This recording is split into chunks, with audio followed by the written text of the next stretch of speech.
Pour mutualiser un petit peu toutes les disciplines sportives, il est important que les différents représentants dirigeants et voire licenciés des associations de Saint-Claude puissent se rencontrer.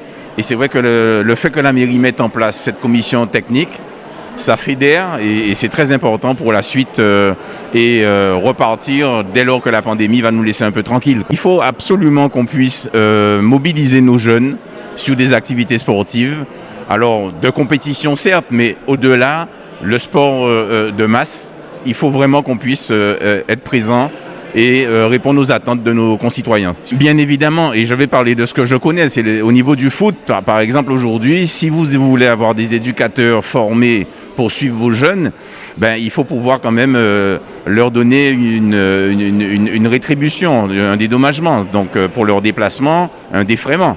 Donc effectivement, il faut des moyens financiers pour pouvoir accompagner toutes ces associations et qu'elles puissent développer leur discipline, bien évidemment. Sans moyens, on ne peut pas. On a la bonne volonté, on est déjà bénévole, mais il faut absolument des moyens financiers pour avoir le matériel technique en ce qui concerne le foot, tous les équipements, les ballons, tous les équipements d'entraînement, etc.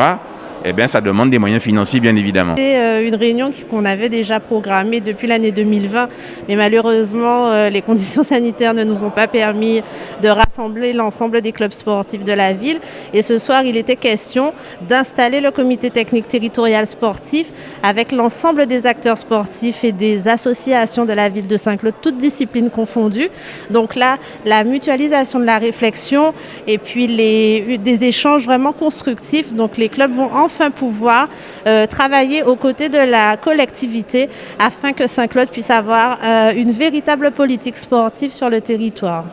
Absolument, les présidents de clubs d'ailleurs l'ont exprimé fortement, c'est le fait de se rencontrer et ces associations rencontrent les mêmes difficultés, les mêmes problématiques. Donc ces échanges vont pouvoir les faire grandir tous ensemble et qu'il y aura une vraie solidarité également de la part de ces différentes associations. Et donc la collectivité est ravie d'être à l'initiative de cet axe qui fait partie donc de son projet Sport 2020-2026 donc sur cette mandature et nous espérons que nous irons loin pour que le sport continue de faire rayonner le territoire de Saint-Claude. Ce n'était qu'une question diverse, mais c'est vrai que nous accompagnons toujours les associations sportives, aussi bien sur leur fonctionnement que dans le cadre de leurs investissements, donc c'est-à-dire sur le financement de leurs actions. Et nous continuerons encore à accompagner ce beau tissu associatif dans leur développement. Il y a surtout une thématique qui est importante lors de cette rencontre, c'est la labellisation des JO 2024. Donc c'est vrai que la collectivité de Saint-Claude va s'inscrire dans le cadre de cette labellisation avec justement l'ensemble de ces clubs sportifs afin qu'en 2024, nous puissions jouir donc de ces JO et que le territoire de Saint-Claude soit animé autour de la thématique des JO. Absolument, donc comme vous le savez, nous avons inauguré plusieurs équipements dont le stade complexe Luxonor qui est en mesure de recevoir des matchs régional 1.